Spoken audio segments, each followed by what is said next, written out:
So my grandparents, they had, I don't even know what, like a parking lot, I guess you would call it. Mhm. And it was on the beach.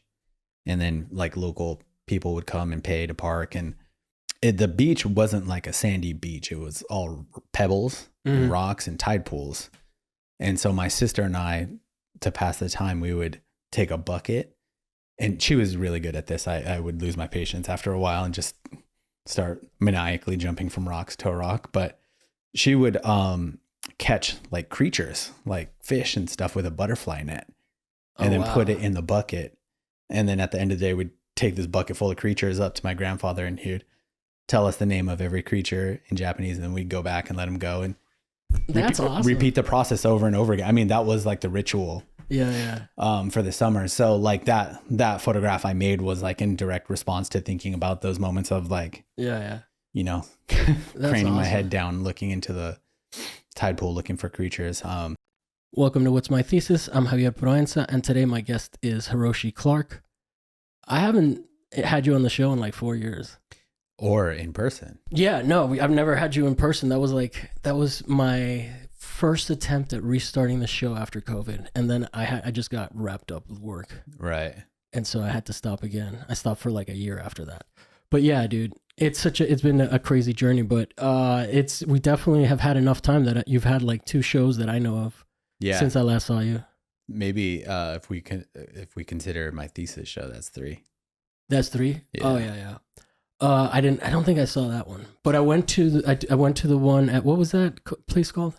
Down the street, Phase Gallery. Phase Gallery. Yeah. So yeah, I went to that show at Phase Gallery, and I took a date, and it was funny because she was like so mad that no one was talking about the art. Oh yeah. And I had to explain to her why. I was like, she wanted like critique sessions and stuff. Yeah. And I was like, oh my God, you really don't like get out to see. She's an artist too. And she studied art. I was like so baffled. She wanted to win the Genius Grant. I don't mean to dunk on her. It was just like a surprising cultural thing where like people that don't go to art openings a lot. Yeah. Well, I think also that night there was opening at ICA. Oh, really? Yeah, there is a big show there, and 3 of my professors from UCI were in that show at ICA. Oh, wow. So I think there was like a mass exodus from ICA to Well, Phase. it was packed, but it was cold too that night. Yeah. I remember. Yeah. But I could see everybody had little ICA stickers on. Oh, really? So I just knew they came from there. So well, I guess we can start with that because I really did enjoy that show. I didn't get to see your last one because I got sick, unfortunately. Sure. That was like a big weekend where I was like finally like, you know what? I haven't gone out to a show in a while, and I was just like, I think there was a thing. It was the Allied Craft Building thing was also happening that night. Yeah, or that weekend. I don't know. Yeah. So at some point, the open studios that they had, and I was like, oh, I'm gonna go see some friends. How funny! I didn't see you there. I ended up over there. No, too. I didn't go. I got sick, so I missed like I was like the first weekend that I actually wanted to go to stuff. Sure. But anyway, let's talk a little bit about the work that you showed at that, because I think I have seen some of the cracks. We talked a little bit about that, and actually, I just realized that this ties into what we talked last time, because last time you were talking about a series of photographs that you had done with what's it called? Like you were skateboarding during the pandemic, and then you started taking pictures because you were looking down at the ground a lot. Yeah. You know? And then you ended up taking pictures of cracks. You also had silicone, or was that what it was? It was silicone. You filled the cracks with silicone. Oh, dude! I mean, I pay attention when people talk. Yeah. And I've been to your shows. I do like your work. I'm not like blowing smoke up your ass. Like I literally remember this. So then, I'm actually sad that I missed the other one because I didn't get to see it, and we can't talk about it now. But so then after that, I saw the Phase show.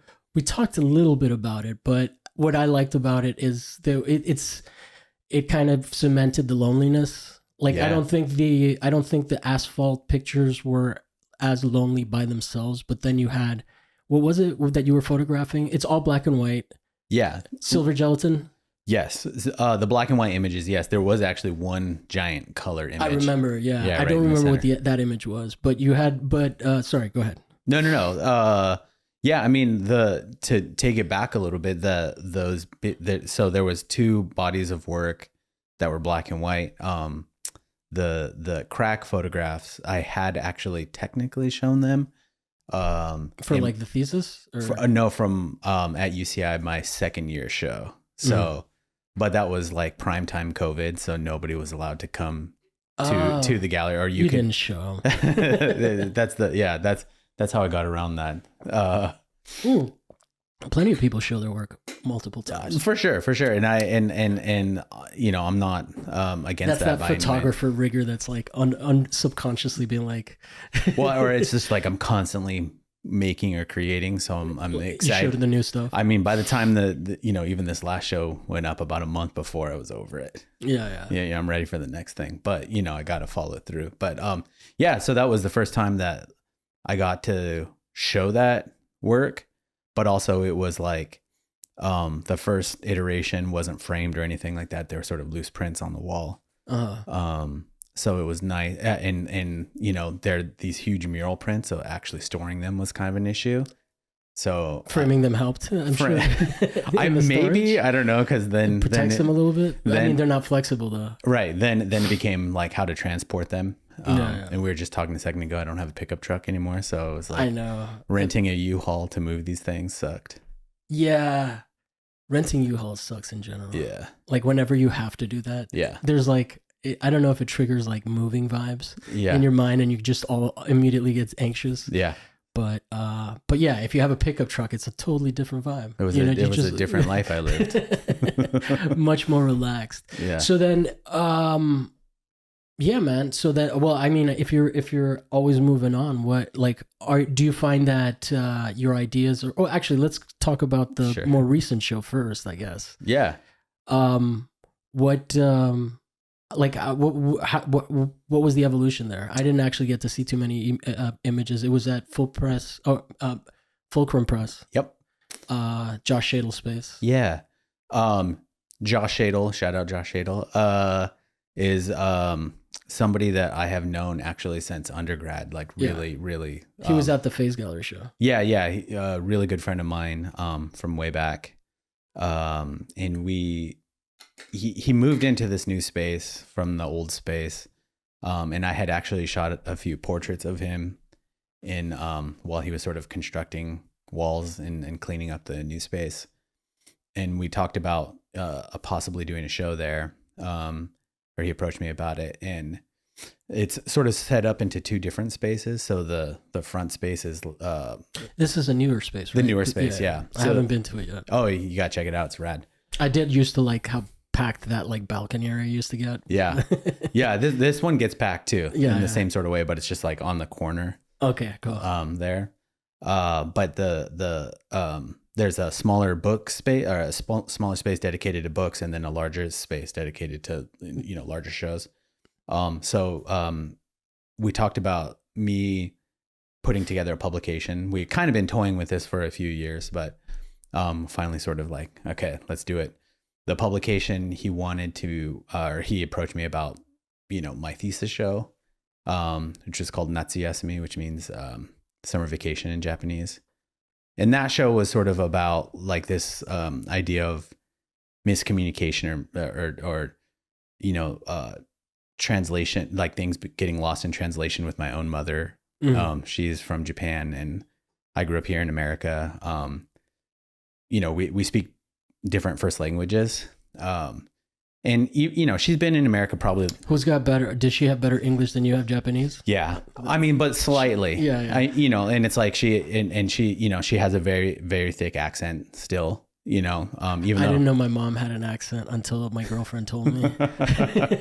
Yeah. I just grew up with it. I didn't notice. Did you know? Was it noticeable enough that you had to be like aware of it? I think so. Okay. I think so. Yeah. Because I think a lot of times she wouldn't understand things people would say, or they wouldn't understand her. Yeah. And that could be at times point of contention. But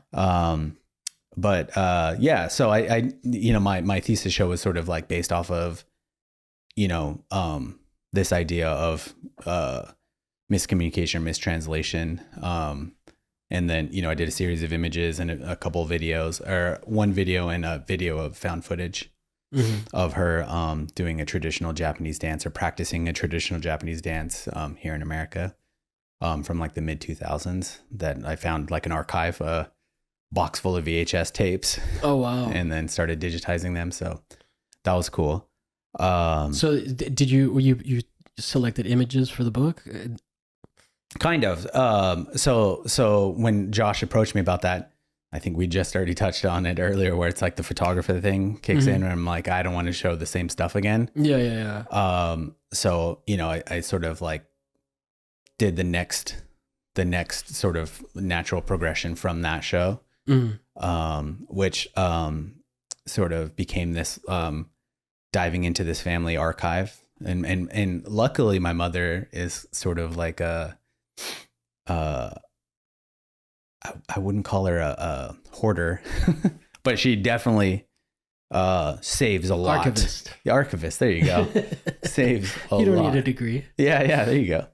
And so, there is this one image that has been sort of like, I knew in the back of my head for years now that I want to make some kind of artwork from. It's this family portrait. My dad being 6'3", my mom being 5'5". Where's your dad from? He's from California. He's from California, yeah. But he's just a giant white guy.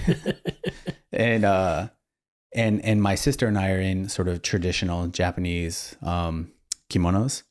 And there's in Japan, when children are 3, 5, and 7, there's like a holiday or a special day that you celebrate kids of that age.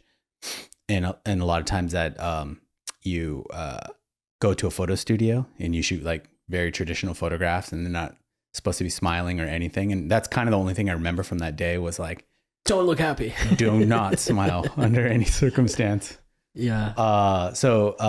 Anyways, that's the portrait. And I just kind of always like had this idea in mind. I'm going to do something with this photograph. Then when I went to my parents' house to go, cause all we have is the print, the 8x10 print. So when I went to my parents' house to start trying to digitize this print, my mom pulls out a box from the closet, and it's this raggedy looking like plastic box, just filled to the brim with all the negatives from the photo albums. Oh, wow. Which is cool because, the photo albums, and I have them now in my studio because I've been working from the prints on some of those, but the negatives are awesome because, the photo albums are very carefully curated. Yeah. Right. And I'm very familiar with those images just growing up looking through these photo albums. But the negatives are like these alternate versions of these photographs that I'm very familiar with.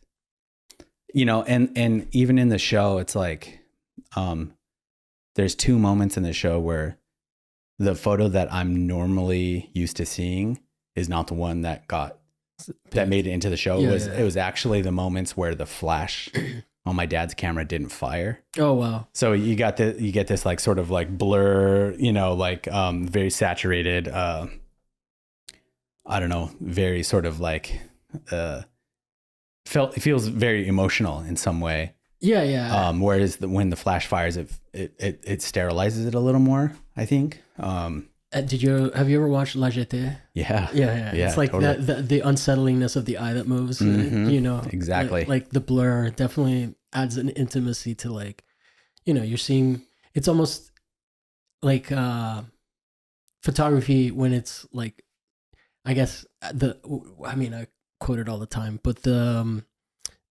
Kerouac On the Road intro to The Americans, where he talks about how it's like, it's not a narrative, it's lyrical. Yeah. Right. So I guess when you have motion blur in that, there is an introduction of time. Sure. Which beginning, middle, and end of a movement, which I guess adds something like a different kind of intimacy and changes almost the nature of the photograph of the medium itself. Yeah. Right? Yeah. Speaking of that, have you ever, I often show my students this, there was an NPR story about that, where he talks in that Kerouac? Kerouac talks about the elevator girl, and there's an image of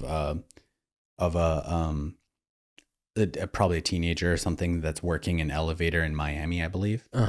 And whose image is that? Do you know? Well, it's Robert Frank's. Frank. Okay. It's in The Americans. Yeah. And it sounds familiar, but I wasn't like, I didn't want to be like, oh yeah, I saw it. Yeah, you'll know as soon as you see it. As soon as you see it, there it is. You'll know what I'm talking about. Yeah. But I think it's like the last paragraph, maybe even one of the last sentences that Kerouac writes about like, who is this elevator girl? And then years later, when the show was up, The Americans was up at SF MoMA, elevator girl recognized herself. Like, really? That's a trip. She's like much older now, obviously. Yeah. And so it's like this small interview with the elevator girl. I don't know how we got on that, but no. I mean, that's my favorite part of the Kerouac intro. Yeah. Intro. I mean, that thing is like, I didn't even really enjoy.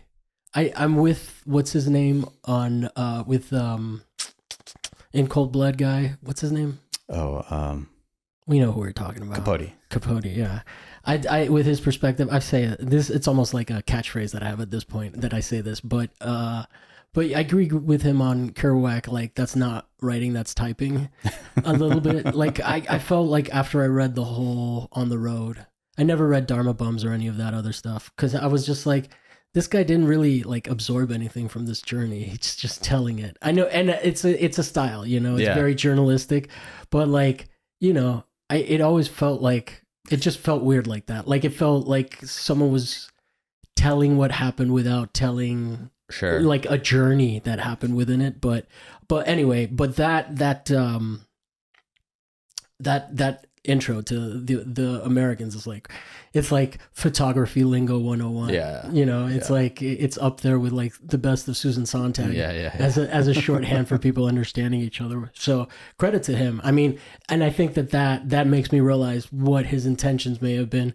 Also, wasn't he on amphetamines when he wrote it? Oh, yeah, had to be, right? Because didn't he like complete it in like a I think something like that short amount of time? It would have been interesting to see what he would have written without the drugs. Yeah, but I mean, whatever. It's of its time. I'm not hating on Kerouac. I just kind of like, and I read it like when I was 15 and I was at a NASCAR race as a security guard. Oh, okay. I like sport. I mean, NASCAR is not the most interesting, but I do like motorsports because I did that. I was a brand ambassador and all that shit for that. Anyway, we digress tremendously. Well, cool, man. Well, like, so tell me a little bit more about the translation thing and I'm more interested in the experiences because we never really talked about like what is your experience to your ties to Japanese culture and all that? Because I know out here in California, people like to be like erase ethnicity and focus entirely on race, but like those are like I've never been to Cuba. I feel for Cubans, Sure. So from what I hear about it. So tell me about growing up half Japanese. You said your mom, so your parents, did they split up? No, so they're together? Mm-hmm. Okay, so then you were just saying that she grew up there. Yeah. And that's why she doesn't speak that good English. Yeah. Okay. And that you didn't grow up there, and that's why you don't speak good Japanese. Yeah. The story goes that my mom actually met my father when she came to America as an exchange student. Most people think that my father was in the military, which is not the case. Yeah, that was like immediately when you said that, I was like, oh, so he wasn't a GI. Right. And so it wasn't the case, but she came here as an exchange student. They met, and then he sort of, charmed her. Or she charmed him because he then, when she went home, he would like obsessively apparently write letters. But also, this is like an 18-year-old kid. Yeah. He was very young, and eventually, he sold his pickup. Oh, man, there it goes again. Yeah. He sold his pickup truck. It's like a rite of passage. There it is. the sacrifice that we make. He sold his pickup truck and bought a ticket to go court my mother in Japan. Oh, wow. Yeah. And that's hardcore. Yeah. And he did it. I mean, he was there for a little over 3 months, I believe. and just spitting game. You know, what's your dad's name? Brian. Props to Brian. I respect the hustle. Yeah, and like he got a job at like a cowboy bar in Tokyo, and finding your market, right? Right, and he said that he would teach people how to eat tacos because they were using a fork and a knife. There was that. A white guy teaching Japanese people to eat tacos, and yeah, and I'm sure like the you know, he's just like probably running around doing, you know, being crazy with his friends or whatever the case was. But he was definitely dating my mother. And then eventually his visa expired. So he had to come back to America to renew the visa. And I think the plan was always to go back. And somehow he convinced my mother to come back with him while he renewed his visa. You'd be like, you could have tacos all the time. Yeah. Like real ones. Like the good ones. Yeah. And then they came back, and I've done the math, and it doesn't quite add up to like when they got married to when my sister and I were born. That, you know, wasn't you don't quite have to put them on blast. Not quite 9 months. So I have a feeling that's what happened there. But it wasn't 9 months since he got back either? Like, were you guys conceived, or I mean, who came first, your sister, or are you older? Oh no, we're twins. Oh my God, I forgot about that. I did know that. Yeah. Okay. So technically she is older. Okay. By a minute. By a minute. Yeah. Yeah. And she holds it over you. You know, most people, she's very mature. Yeah, really. And I'm like, you know, I'm the mess. So. Hey man, you're doing pretty good. I know. I mean, like you're on the artist sliding scale. You know, I guess. You're doing like, I mean, I'm sure a lot of artists would be jealous of where you're at, dude. I guess. Yeah. It feels weird. I mean, it feels like it still feels like very much I'm in the infancy of this thing, but yeah, also it feels like I've been working at this for all my entire adult life. You know, I came from like commercial photography actually. So, and you have artifacts too, right? Yeah. So that is new this year. My studio mate / business partner, Brian Bowman, and I started Anonymous Bosch. Yeah. Okay. Yeah. I've been meaning to reach out to him and have him on the show. You're going to have a exciting conversation. No. I like him.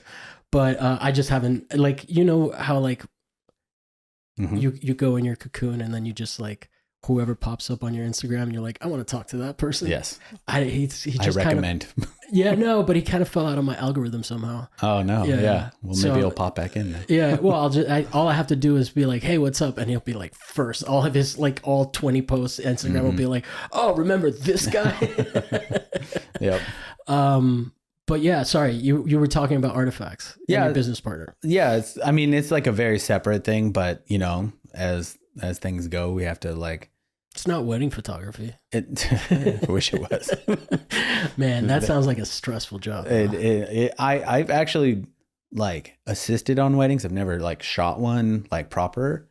I've even assisted on one that was like featured in like an editorial magazine, you know, because it was like a celebrity's wedding or celebrity's child's wedding or something. So it was very expensive, and the photographer was super intense. Like, yeah, it was not a good day. No, it sounds like they almost feel like they have PTSD. There's no other industry that I can think of where there's like a notorious client that is like has a name that is merged with Godzilla, you know. That's true.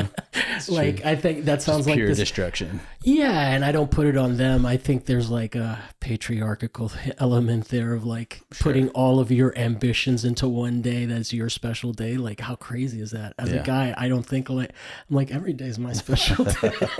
Or just no day is very special at all. I know. Yeah, no, that's more like it. But like, it's more like afterwards I was like, oh my God, that was a special day. Yeah.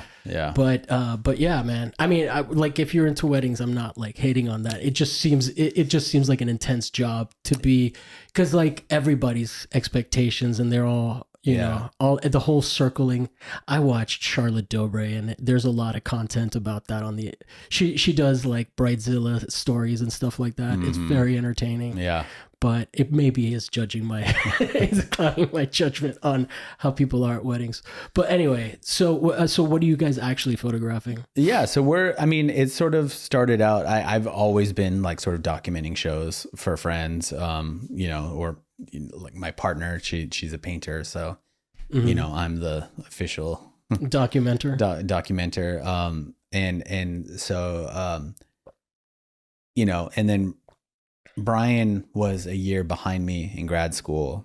He also went to UCI? Also went to UCI. So, once he got out and where did you do your undergrad? Sorry. Art Center. Yeah. Oh, okay. Yeah. And he was at UCLA.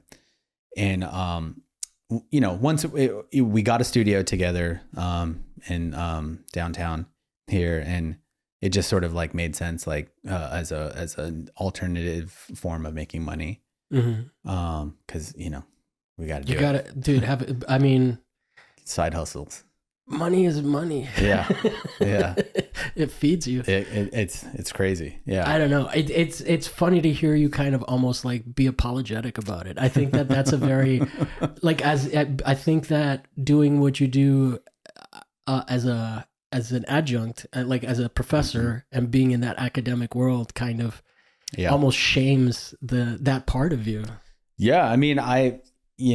It's like, I also think like there feels like a stigma of like talking about being, you're like, serving the art community. You're providing a service for the art community. People need good photographs of the work. Sure. You know who else is really good at that is Chris Henke.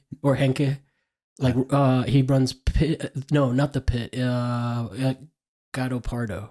Mm-hmm. So, but yeah, if anybody hits me up, I'm definitely gonna recommend you, because you're like, I know him. That. I know him through Instagram. You're my homie. So, yeah, no, but like, dude, that I want to empower you to speak without shame about this business, because I think, dude, business is like, I don't know. I also think generally academics are kind of like, they're cozy and they're like, in their safe jobs, in their jobs where, but like, but I don't think like, I think they kind of frown. I think the right left politics of this country kind of breaks down in a way where like people look down, like they love immigrants, but they look down at business people. And I'm like, what do you think these people are coming to do here? It's not like, they come over and people are like, oh, here's a scholarship. Yeah. Maybe there's like a handful of that, but yeah, anyway, I have a chip on my shoulder, but yeah, no, I actually think that of the businesses you could start, the one you should feel least bad of is one that serves the community that you're a huge part of and that you benefit from. Yeah. And it's not like, I don't feel bad about it. I guess it's more like it was sort of birthed out of the like, we got to do something here, like things. And fuck yeah, dude. Things aren't happening. And to your other point, I think like adjuncting is actually really fucking, anxiety inducing, in just that, like, from this last semester to the next, I don't know, I've had, I teach at Otis, and my Otis class got canceled because of low enrollment. It's a customer service job. Yeah. Any other. It's, exactly. It's not that different than working at McDonald's. No diss to the job, but like, especially nowadays, like, I just talked to, do you know Amir Zaki? He teaches at Riverside. Yeah. So he was kind of skate park photos. Yeah. And library photos apparently that were controversial. Really? Yeah. But now I'm like starting to see, what he's posting, and I'm like, oh, okay, we talked about this. Yeah. But he was talking about he doesn't even do critiques because like the kids these days are not up for it. And that he was saying that people were, and so he does one-on-ones, which like to me as a student, I was so stressed out about what people were going to tell me. Now to imagine that the teacher, like the people that were of my generation were stressed out about critiques when they were in school, and now as the professor they're stressed out about the critiques. Like the fucking relationship to critiques must be traumatizing, It's rough. I'm also in this weird position where like some of the, like a lot of the places I'm adjuncting at are community colleges. Yeah. So like the conversation is definitely different than probably what Amir's talking about over at UCR. He was also saying that that like it's very supportive. It's almost like people are like, yes, queen, and that he can't like be honest with, he can't give like actual critiques because the pressure is like to just break the vibe, like read the room kind of vibes. Sure. But anyway, go ahead. I just wanted to recontextualize it because it wasn't that like, anyway, go ahead. Yeah. I mean, I just think like the level of conversation that I'm actually engaged with these students, like one of my classes is like an intro to Photoshop, you know what I mean? Like, it's like, you use the tools right. Good job. and I try to like dip their toes into sort of like thinking a little more conceptually. But a lot of times that, that just goes over some of their heads, but and which is fine. Like, I come from community college myself. So it's like, and at that level, people are just testing the waters and trying to see if they even care. Yeah. Or, also I have like a shocking number of like retired doctors that are just like, I have this expensive camera. Teach me how to use it, and I've dreamed of being an artist my whole life. Yeah. Which is, they're kind of fun and also very like, very dedicated in a different sort of way. Not always like the most interesting photographs, but sometimes, but like, No, and I mean, the art community there's room for everybody too, right? Yeah. Like I know, I interviewed, what's his name? Patrick James Donovan. Do you know him? He's a painter. Mm-hmm. He shows with Last Projects, but he like worked his whole life as, I think it was a lawyer. I don't know. Don't quote me on that. And then now he's just a painter, that. And I'm like, fuck, man. I love that. That's the way to do it too. I love that. I might be the opposite. I know most of the people on the show are. Most of the people are like, fuck, we didn't have the foresight, but, and myself included. I'm in that pack, but yeah, dude, I mean, I think that's awesome. When I saw you guys, like, I followed you guys immediately. I was like, fuck yeah, do this. Because like I said, and if you guys need pictures, like right now, if you guys need pictures, reach out to Artifacts. It's spelled Art IFAX. Artifacts. Yeah. So find them on Instagram. Yep. Because dude, like, I mean, money's money, dog. Yeah. Ain't nobody. We cannot dream socialism, but the reality is, it's more like, Yeah. Our reality is we gotta eat and shit. Nothing. Well, cool, man. Well, then, any interesting stories while you're doing that, or do you want to go back to talking a little bit about art stuff? Yeah, I mean,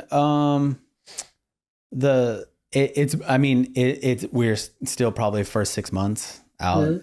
Mm-hmm. And we've shot a couple big things, and it's not always art, actually, and I think, the goal, it obviously to like support the community and be a part of that community is awesome. And we've already made like great friends, just from that, but I think, moving forward where, wherever this takes us, where it's like a really sort of open project at this point. I've shot a lot of stuff for, I've shot a lot of like architecture, or like ikebana works, and Ikebana, what is that? It's a Japanese flower arrangement. Oh, dude, that sounds like a great day. It's amazing. It smelled amazing that day. Yeah. Or like there's a artist, Ravi Gundawarana. He was an ikebana artist who had a show of his works at the Hollyhock House. Oh, okay. And then so like, I got to go into the Hollyhock House and like, shoot beautiful flowers in the Hollyhock House. It's, that's art it's amazing. Adjacent. Yeah. Those are I love those kinds of things. Like when it's like a unique experience. Have you ever done any like editorial photography and stuff like that? So much. Yeah. No, I mean, one of the things that's interesting about photography is that it kind of took jobs from artists that used to do all the illustrations, like when you look at the Mad Men era, sure, they were still using a lot of like hand drawn and even like outdated stuff. Yeah. Is like, but But yeah, in terms of photography, it's still interesting to me because like I studied it right before the whole crossover happened. And it was interesting to me how democratized it became, and like how many people that just weren't trained in it at all were really good at it. Sure. You know, like just intuitively, like it just became. And then how much of that is because people like what's her name, Nikki, the like Cindy Sherman and Nikki Lee, is that her name? The I think, I don't know, she's Asian, and she did like pictures of like they're kind of amateur style photographies. Cindy Sherman did more of like the role play of like behind the scenes kind of Hollywood people, and then I think her name is Nikki Lee, did more like people, you know, like people in trailer parks taking pictures. There was like a controversy because she was like pretending to be Latina in one of them. I don't remember the details of that. Yeah. But there was like a moment where in photography, photographers started to emulate like amateurs. Sure. So I don't know if that plays into why I'm like, oh my God, this person's a really good photographer. They intuited, and like, because that has become part of the broader good photography lexicon. But yeah, but it's interesting to me that transition of like, just and like it's at a certain point it felt like finding work as a photographer was going to be very difficult, you know. I think it is. No, it is. But I think that like, I think it's such an interesting thing. But I mean, to have a company that you've launched, then you're already getting work, that's pretty remarkable. Yeah, you know? and it's probably one of the worst times to be embarking on this. It speaks. I mean, you are a very good photographer, you know. So those skills are definitely needed in the world. Like it's nice to know that the job still exists and the need still exists, right? Yeah. Because as great as like an amateur can be, there is technical photography, like photographing objects and shit like that. You can take YouTube videos, but you can also just not spend time buying equipment, learning how to do that shit if it's not going to be your hobby. So it's good to know that service is still available. Yeah. Who are your like main photography people? Like who you know? I mean, obviously there's the greats, right? Yeah. But I'm getting into this thing where I'm realizing that I'm not that well informed on artists. So I'm going to ask you about artists. Yeah, but I mean, everybody has their people, you know. Yeah. And if we share our people, we all have people. Sure. That's more people.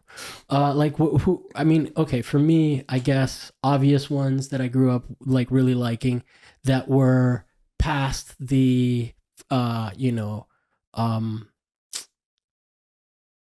Robert Franks and all of that, like, you know, the geniuses of yesteryear that came after the Second World War to the U.S. as an immigrant, as a European immigrant, and saw Americans for what they truly were. Aside from that, like, I was really into Gursky. Every time I still get tickled every time I see 99-cent stores. Of course, classic. The only time I've ever seen his work really is at Basel, so it was never like a fulfilling experience. I was just like, oh, look, this really big print doesn't fit in this like crowded ass place. So, and then Thomas Demand was pretty interesting to me. I like, one of my big ones is this guy, Louis Gisbert out of Miami. He shows with Frederick Snitzer. And he did some really interesting stuff that I'll actually show you later on. He did cheerleaders in like this studio green screen room with like, but like blinged out, kind of like Miami style, kind of, you know, like think Oakland, but with a Miami flavor, kind of like 90s girls, you know, like instead of Chola Chonga, we had that vibe. Sure. And so those were like the people that really kind of were my main, I mean, the ones that I remember, at least right off the top of my head. Yeah. Like who were you, like what kind, and I guess the broader question related to that is like, what is it about those people that like kind of ties into what you're interested in? Yeah. I mean, I think I've spent probably the better part of the last 5 years really, you know, thinking, I mean, I think I've been sort of fantasizing about Japan in my mind. And it kind of ties into everything that we're talking about. I think the sort of backstory is I used to spend summer vacations in Japan, just my sister and I. If you do that every year, it's impactful, man. Well, and it was every other year. The off years we were spending in, my grandmother and grandfather lived in Northern California, and they had a llama ranch. Llamas. Wow. So we were on a llama ranch in They Northern were hipsters California. before hipsters, though. You have no idea. Their audience hadn't quite come of age yet. And it was like wild. Like I would be like fully like. Was it a tourist spot kind of thing? No. What do you get out of llamas that you farm them? I don't know. It's just. I mean, they would like occasionally like shear them and send the wool off. Okay, that's the question. But that wasn't like. But you got to feed them, right? So if it's a business, they were just like they were just did it for the love of it. I think they were retired. That's a sanctuary, not a farm. and literally their address was I'll never forget. They lived in this place called Fort Jones. Okay, California was like population 400, and the street or the road for their address was literally Far Away Place Road or something like that. It was so far. I thought you were gonna say, and 3 llamas. No, it was like 100. 400 population 400 and 100 llamas. And 100 llamas, yeah. So that was the off years, and then the other years was like this small coastal town in it's relatively close to Tokyo. It's like only about an hour south of Tokyo, on the coast, and that's where my Japanese grandparents lived. And my sister and I went to Japanese school as kids. And then in those summers, my parents would send us off. So the parents wouldn't even be there. Oh, wow. So we were like in it, in it. And like it's crazy. She's my twin, and she's like, she looks fully Japanese. Oh, really? Fully. Wow. And then I would, when we were kids, I was very blonde. Like you can still see my arm hair is blonde. Yeah. And so it would be really strange all of a sudden, like this like blonde kid would pop up in the small coast town and like be walking with my grandparents, and people would be very confused about what was going on. Yeah, but you must have been exotic. Probably. Because I mean, that would have been. They had Hollywood movies over there, right? Yeah, They got our schlock, and I'm sure I'm sure they understood what happened there. But I still think it was jarring. They probably thought you were a son of a GI. Right? Yeah, actually, probably. Yeah. But that's not just Japan. I mean, when I went to the Philippines, like, dude, it was crowded with like. With what's it called? With just like GI burger, like the way that some of these Asian countries are Americanized is very war based. Yeah, it's very we clearly have military bases here. There may be some jobs that come out of that shit. Like it's such an interesting cultural experience because like I don't know, like I don't think Latin America is like that. Sure. Like I think that maybe the military side of things is maybe more revered or feared in different. I don't know. Yeah. I don't know what the relationship is, but I definitely know that we firebombed the shit out of Manila, and like there's like none of the original Spanish colonial because it was all like thatched roofs and shit. So I don't know. It's just amazing how crazy the trauma that America. We definitely haven't even talked about the artists that you like, but no, it's okay. But it's crazy. It really is one of those things that you go out there and you're like, because that's the only place I've been to in Asia. But I was like, oh shit, like we fuck these people up. Yeah, and they like have skin whitening creams and shit. Like it gets wild. It gets and actually like. My mom actually explained that to me too. It was like the sort of like fairer your skin was meant that you spent less time in the fields. Oh wow. Type thing, so it was like an indicator of class. Wow. That thought had never crossed my mind. But I'm sure we didn't export racism. They have agency. Yeah. They're good at it. Had their own racist systems of their own. But yeah. Anyway, sorry, I digressed. But you were saying about growing up and like your sister looking Japanese and you looking blonde. Yeah. I mean, and so like in the show that's up, it's actually up still, but that show, it's it's like it in this family portrait, it is like it feels like it's like really revealing itself, like that sort of dynamic. I think you just have to know a little bit of the backstory of like the fact that we're twins and things like that.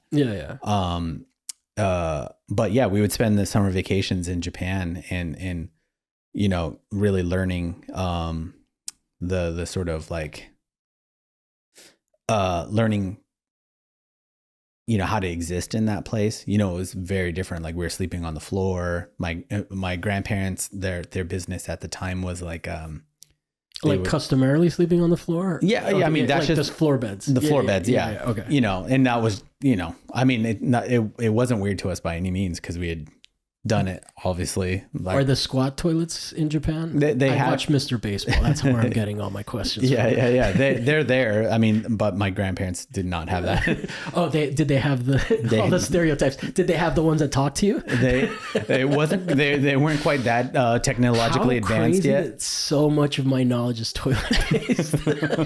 Not crazy at all. It is a wonderful experience to use a toilet in Japan, actually.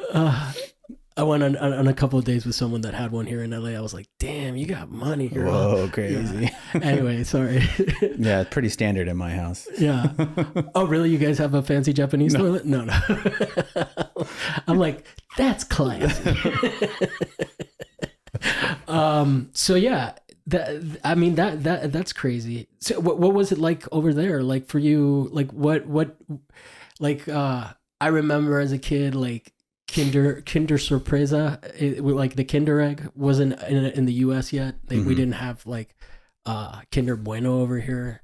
So they were I don't know what that is. The Kinder Egg? Yeah. Oh, it's like a chocolate egg. Oh. Yeah. Oh, okay. That you open up and it has a toy inside. Got it. Yes. But like what were like the cool, I mean, I guess that's German. That wasn't necessarily Italian.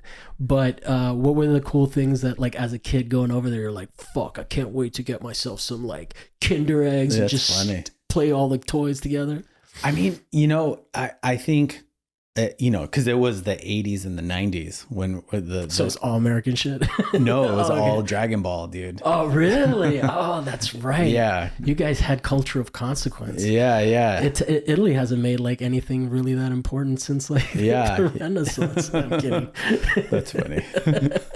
But yeah, and I don't know. It as an adult, I'm not as like people often ask me my favorite anime. And I just don't have an answer because, sorry, dude. You should just say Akira and it'll date you.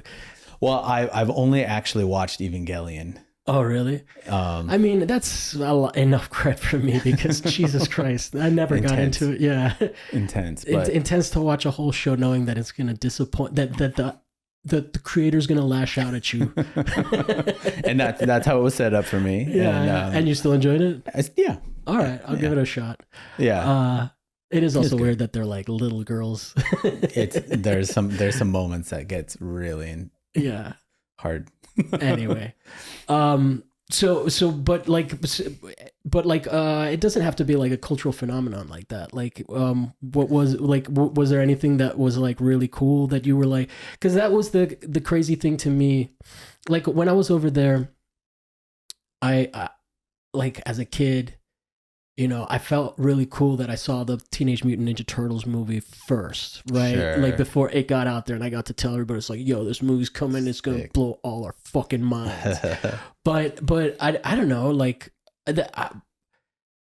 there's definitely things that like are so culturally specific that even to this day, I'm like, I miss it, like of having lived over there. Is there anything like that for you? Yeah. I mean, I'm just like tying everything back to my shows, but no, that's okay. That my show at Phase Gallery, it was called From Here I See Your Sky. There is a large color print that I made of a tide pool, like of my camera facing down into the tide pool, and that was like a direct reference to like, so my grandparents, their business was to they had I don't even know what, like a parking lot, I guess you would call it. And it was on the beach. And then like local people would come and pay to park. And there was like a little shack and they would sell like, amazing business. They would sell like some fishing gear. Yeah. And then there was like a little kitchen too. And sometimes like my grandfather would just like make food and like sell it to people or whatever, like but it wasn't like always running or something, but like the parking lot was always running. So that's what we did every day, was go there. And the beach wasn't like a sandy beach. It was all pebbles and rocks and tide pools. And so my sister and I, to pass the time, we would take a bucket, and she was really good at this. I would lose my patience after a while and just start maniacally jumping from rocks to a rock. But she would catch like creatures, like fish and stuff, with a butterfly net, and then put it in the bucket. And then at the end of the day, we'd take this bucket full of creatures up to my grandfather, and he'd tell us the name of every creature in Japanese, and then we'd go back and let him go and repeat the process over and over again. I mean, that was like the ritual. For the summer. So like that photograph I made was like in direct response to thinking about those moments of like, craning my head down, looking into the tide pool, looking for creatures. And like I said, like the last 5, I don't know, 10 years, maybe even, this like desire to be in Japan, has like become really strong, I guess. I did go in 2023 for the first time in 20 years. Oh, wow. Yeah, my partner Lauren and I went, and it was pretty magical. Also, we went for 3 weeks, which felt like a good amount of time. Yeah. But also this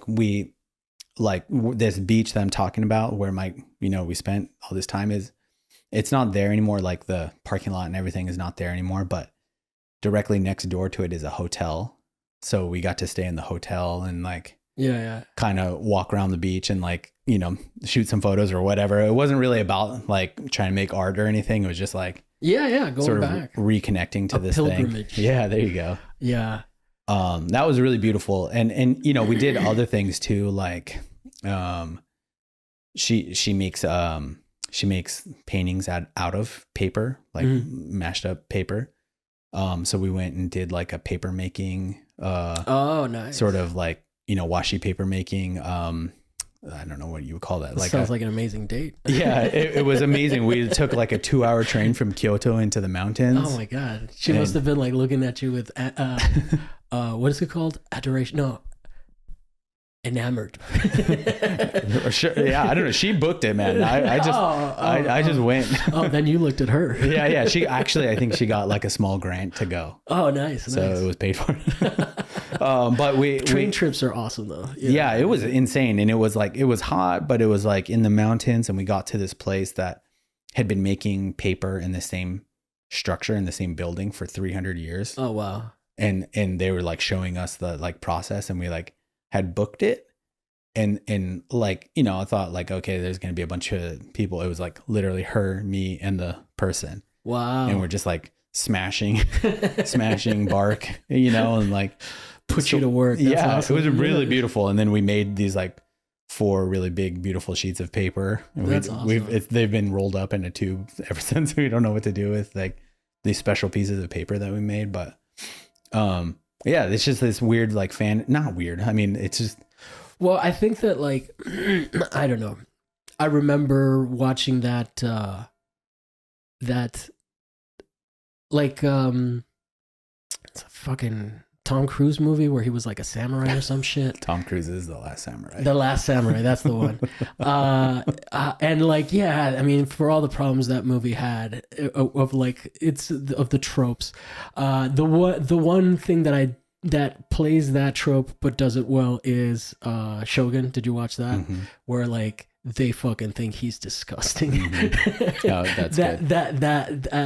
Did you watch it? Or? Oh yeah. Yeah. I had dudes tell me about that book my whole life and that series, and I was like, I guess I'll watch this show. I was like, oh my God, I should have read this years ago.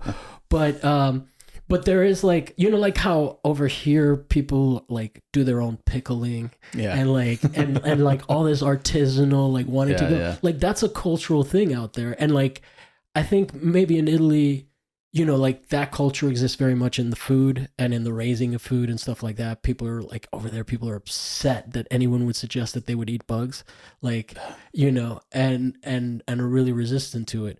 But I think that like, you know, like we think about like the Renaissance and all of this stuff, but like most of those people were just like, you know, artisans. They were, I mean, they were considered genius at their time, but the whole concept of like the artist as it exists now is so different, you know. Like it was like a profession that like you even up until like the Picasso era, it was a job, like, whereas now it's like, you know, it's so degraded. But I think that like somehow the Western approach to art takes away from like sort of like the hierarchical idea of like utilitarian stuff is not useful, you know, whereas like these traditions are like so poetic and so beautiful that I think that like, you know, and even something like what a genius thing to just run a parking lot. Like imagine the person that owns the parking lot at fucking Venice Beach, dude. Like that's the first parking lot I thought of. You know, it's like it's like, okay, location, and all of that stuff, but like, yeah, man, and that's a good life. You're just chilling out there on the beach all the time. They were retired by then too, I think.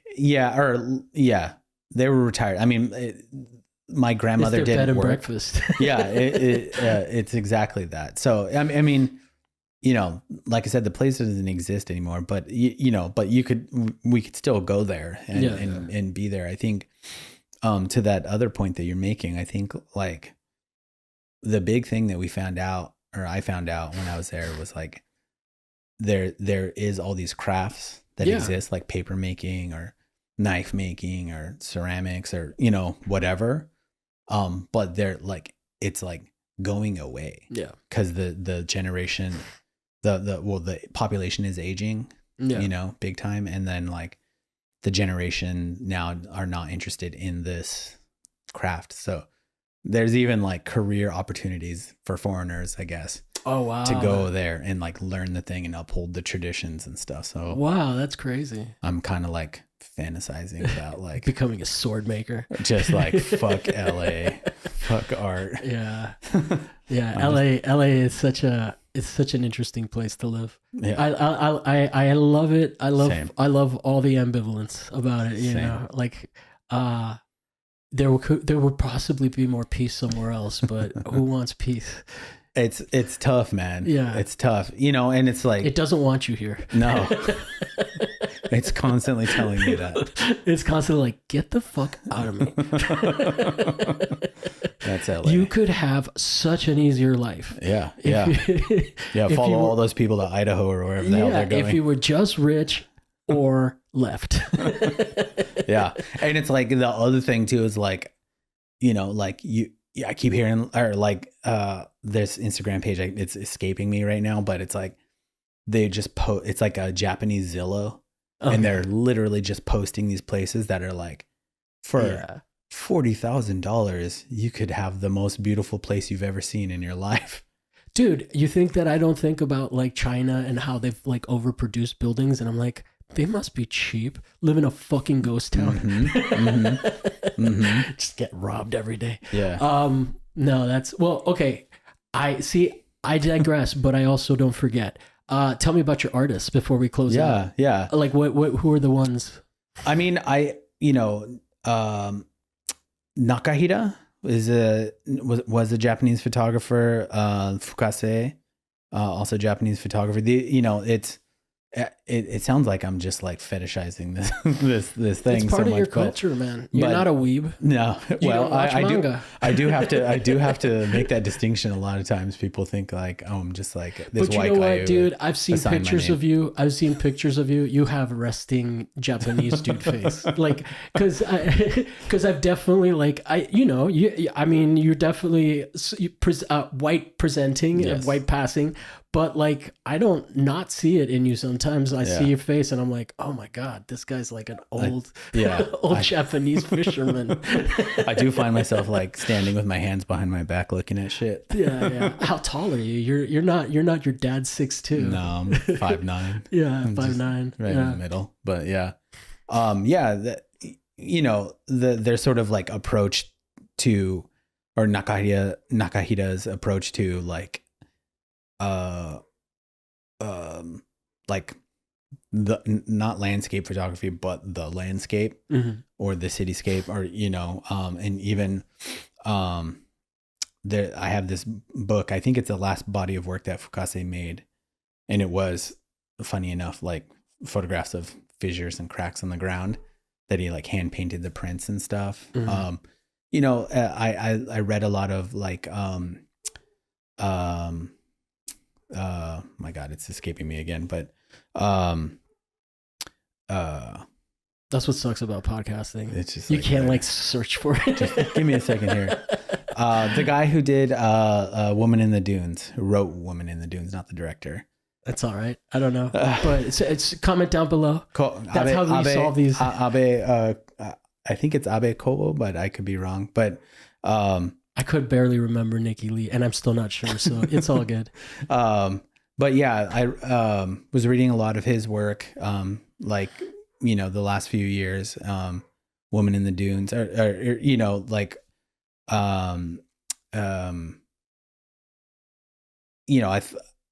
I just tried to think a lot about like how to make work in this city, or make work, or what it is that I'm even thinking about in regards to this place and this time in this place. And then it was sort of like helpful to go back into this, like, late 60s, early 70s Japanese photography. Yeah. And then find these similar sort of like themes that they were thinking about.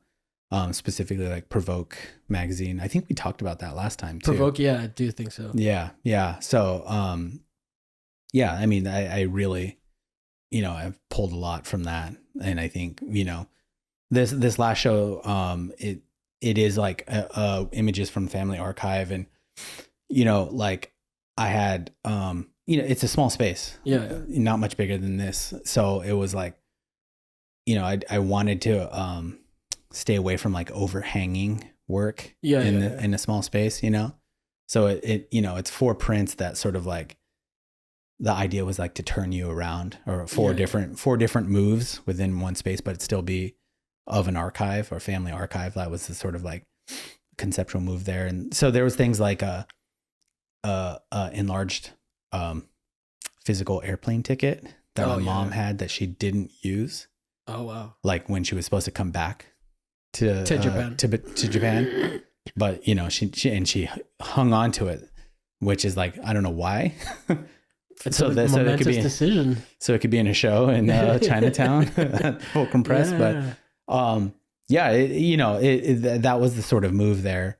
Well, it's an interesting object that's imbued with power, Yeah. Especially because she kept it. And narrative. Yeah. At that point. Yeah. And then there's like also another print of like my mom with like sparklers, and like, I guess technically I'm in the background of the photo, but you can't really see me. But it was like my first relationship that I can think of to photography.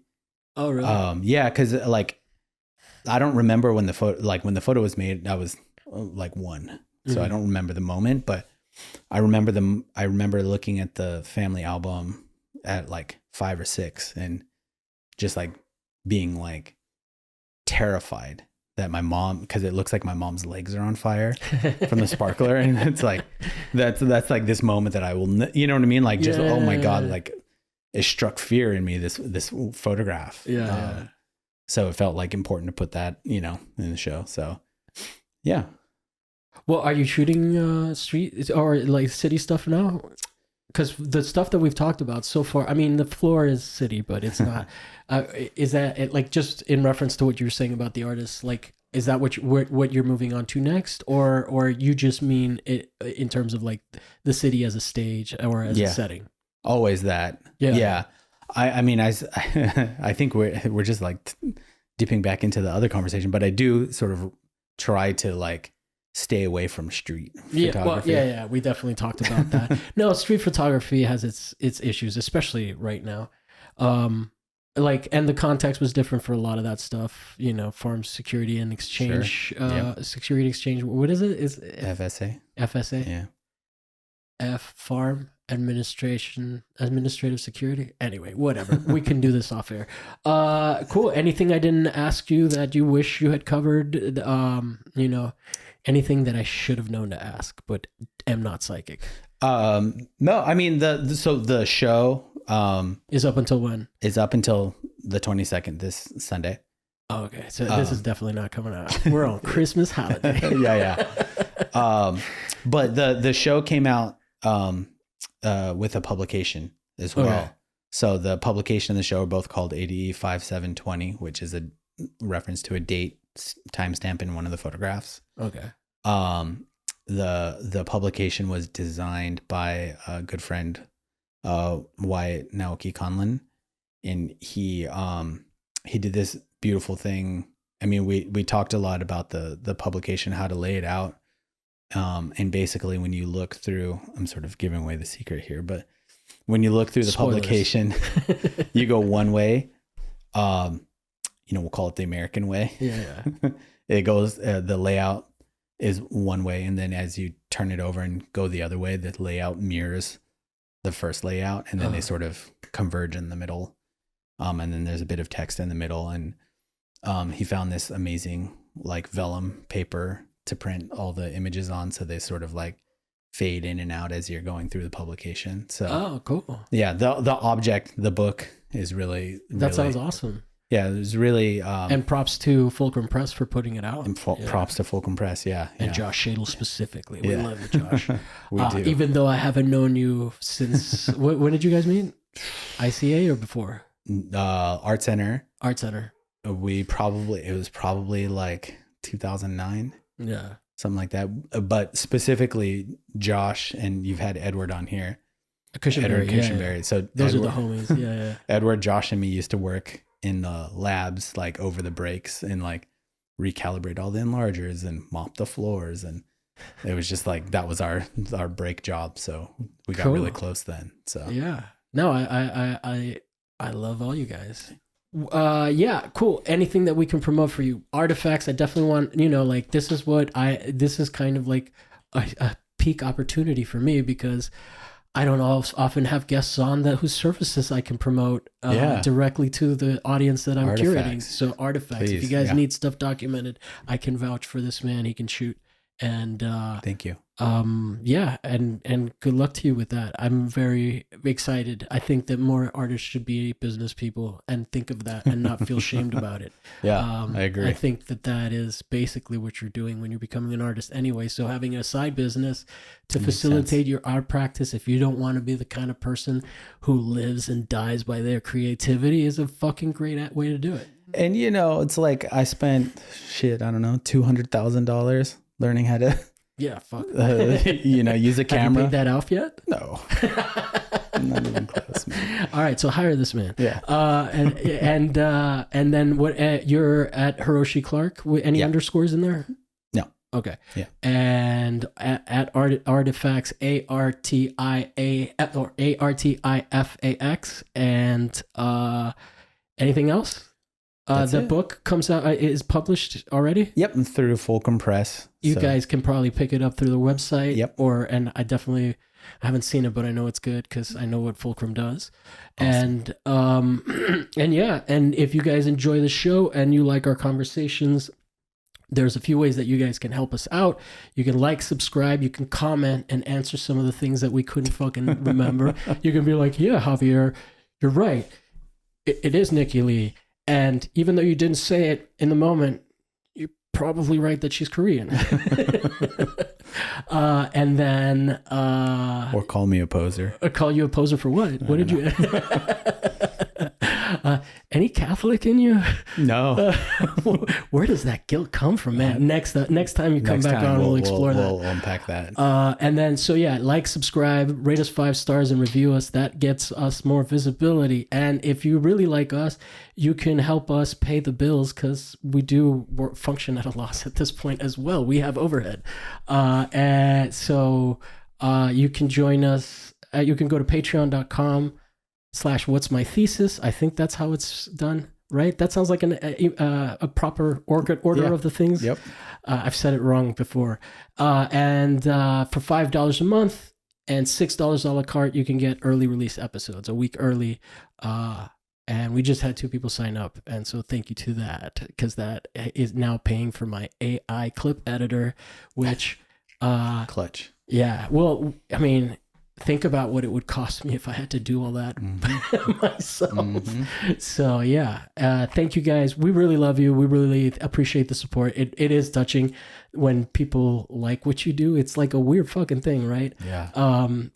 So thank you guys for all the support, no matter what you can do to help us. We really appreciate it. Just the fact that you listen is awesome. And we'll be back next week with another guest and another topic that may or may not be art related. All right. Thank you, man. Thank you. Good to see you and see you in person. I mean, in the studio. We haven't hung out, but we've hung out at shows. I think we're supposed to skate someday. Oh yeah, that's right, man. That came and went. I felt one time. All right. Anyway, All right, man. We'll do the rest off air. Peace. Later. Thanks, guys.